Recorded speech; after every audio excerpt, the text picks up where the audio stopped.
उसके father minister रहे हुए हैं, पार्लियामेंटेरियन है, वो वकील हैं। वो यूके से वापस आए और कल हमने बेल ली थी उनके लिए प्री अरेस्ट।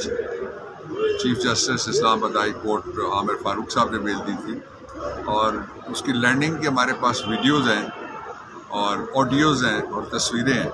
जब उसने लैंड किया तो उसको गिरफ्तार कर लिया गया। जो चीफ जस्टिस साहब का कल का ऑर्डर था वो ये था कि उसको कोर्ट में आने की इजाज़त दी जाए और वो कल उसकी प्रोडक्शन का ऑर्डर था, आज का यानी।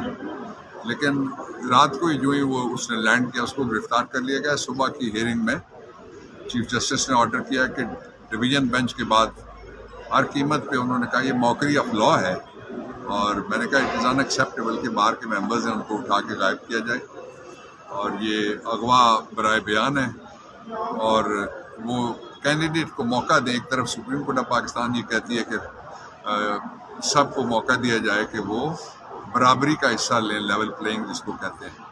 तो जो गवर्नमेंट्स हैं आगे बैठी हुई वो उन्होंने लेवल प्लेइंग फील्ड को नवाज शरीफ का एवन फील्ड बना दिया जो मशकूक है।